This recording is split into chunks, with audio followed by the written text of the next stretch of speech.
Hello everyone. In this lecture, I will be talking about the semi-discontinuous mode of replication. What is mean by replication? Replication is the process in which the exact replica of DNA is made.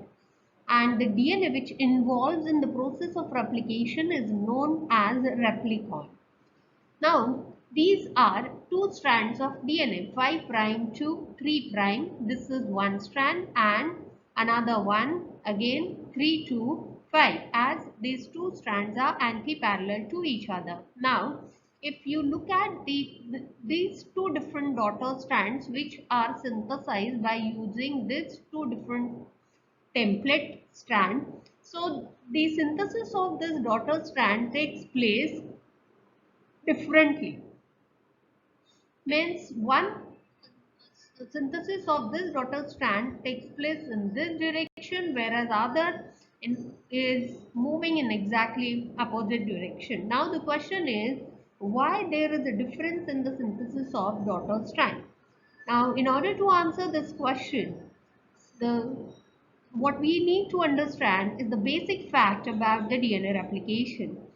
DNA or synthesis always takes place in only one direction, and that is 5 prime end to 3 prime end. Synthesis always takes place in only one direction. This is the 5 prime end and this is 3 prime end. Similarly, this is the 5 prime end and this would be the 3 prime end. Means the nucleotides get added continuously to 3 prime end only. Now, what is leading strand? Suppose these are two strands of DNA, 5 prime to 3 prime, 3 prime to 5 prime. Okay. Now, as the helicase is present over here, helicase continuously break the hydrogen bonds, and therefore the more and more single stranded DNA will be made available. Now, here the primase comes in the picture, and it synthesizes the primer. This is nothing but the primer, that is the short chain of ribonucleotide, and it is having free 3 hydroxyl group. Now, this free 3 hydroxyl group will be utilized by the DNA polymerase 3, and it continues the elongation process, that is one by one it add the nucleotides which would be complementary to this template strand. So this is how the synthesis of strand takes place continuously. That is, the nucleotide get added continuously to the 3 prime end, and this is known as the leading strand, because the synthesis of this strand takes place continuously in 5 to 3 direction, and this strand is known as the leading strand. And as I told you, this is the helicase enzyme. As this helicase will move further, this is the direction of movement of replication fork, and as this helicase will move further, more and more hydrogen bonds will be broken, and thus the single stranded DNA will be made available for them. Now, these are double stranded DNA, and this, because of action of helicase enzyme, the single stranded DNA is made available. This is the 5 prime end and 3 prime end, as the synthesis takes place in 5 to 3. So this is nothing but the primer which is synthesized by the primase, and 3 hydroxyl group is made available. Now the DNA polymerase will come in the picture. It will utilize this 3 hydroxyl group, and this will continue. This is nothing but the replication fork, and this will be the direction of movement of replication fork. Now, as the helicase is moving further, more and more single stranded DNA will be made available. So this is how you can see the increase in the length of this single stranded DNA, and similarly the DNA polymerase 3, it will continue the synthesis of this strand. You can see the increase in the length of leading strand. Further, the helicase will move further and more single-stranded DNA again will be made available for the DNA polymerase 3, and DNA polymerase 3 will utilize this strand as a template, and it will continue to add the new nucleotide to 3' end. Now, this is about the continuous synthesis of this strand, and we call it as a leading strand. Now, let's see what happened to the other strand. Here, this is the another strand. Again, the primer, as per the rule of DNA polymerase, that it needs the primer in order to initiate the replication, and therefore again the primase comes in the picture and it synthesizes the primer. Primer, what is mean by primer? It is a short chain of ribonucleotides having the free 3' hydroxyl group. So this is the free 3' hydroxyl group. Now this will be utilized by the DNA polymerase 3, and it will continue the addition of deoxyribonucleotide toward the 3' end, and those nucleotides will be complementary to this template strand, and thus this is how this DNA synthesis will take place. But as it will move further beyond this point, there will not be any template available for the synthesis of this daughter strand. But meanwhile, the template will be available, but that will be towards its back side, not to this side. Okay. Now again, this will be the template which is available because of action of helicase. Again, the new primase, again the primase will come in the picture, and it will synthesize the second primer over here, and this primer will be utilized by the DNA polymerase, and it will continue the synthesis of this strand. And this is how this process will continue. You can see this is the first Okazaki fragment, this is the primer, and followed by the DNA fragment. Again, this will be the second Okazaki fragment. You can see the primer and the DNA strand. This process will again repeat over here.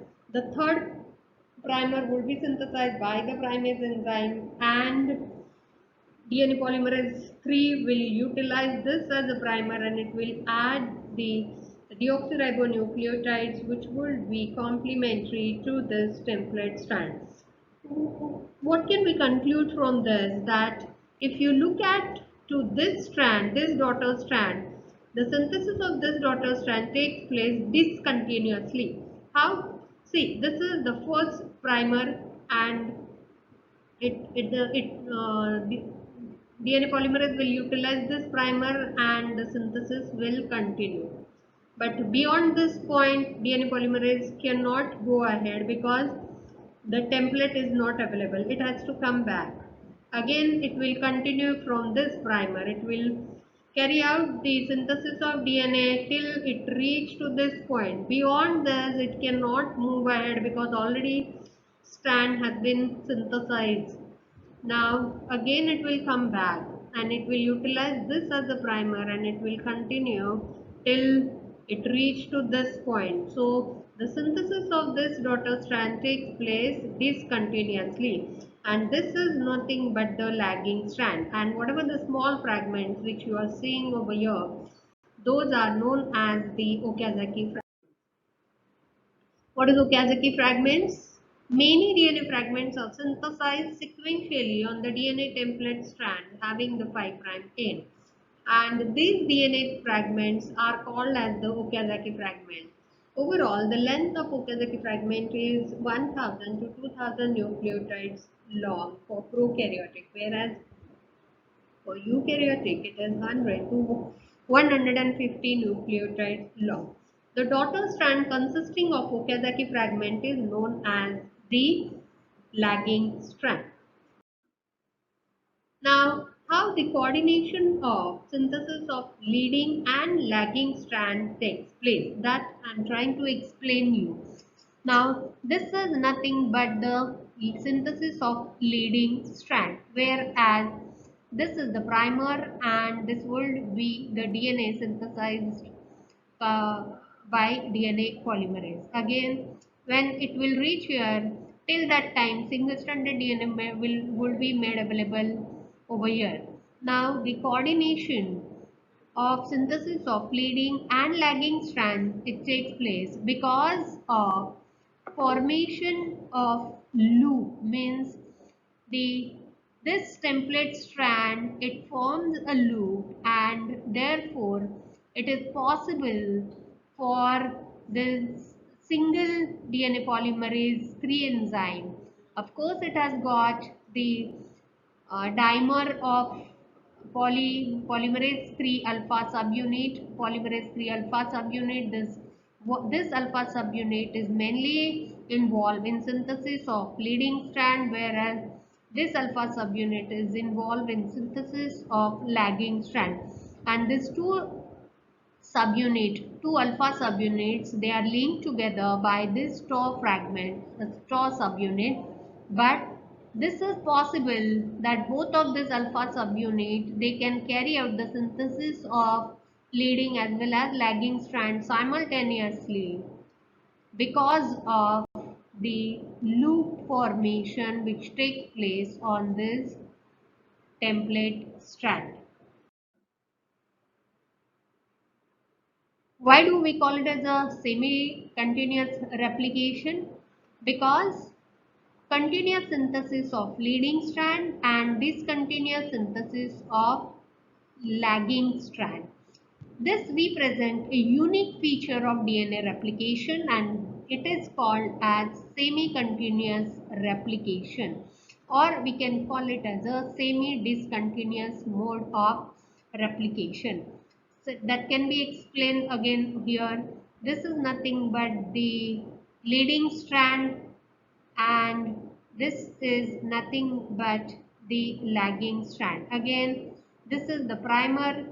Another primer will come here, and that would be utilized as a primer, and it will be it will continue into DNA fragment. Till that time, again, this template will made available. Here would be the another fragments, another primer, and followed by DNA.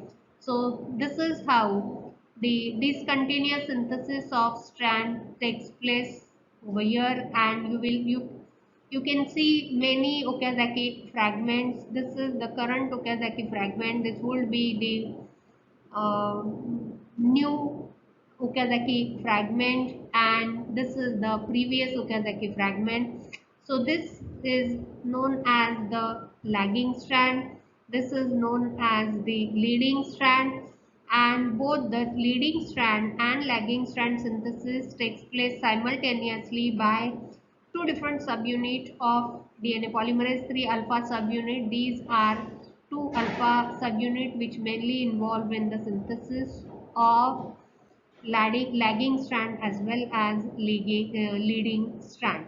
So this is how the replication takes place in semi-continuous manner, or we can call it as a semi-discontinuous mode of replication.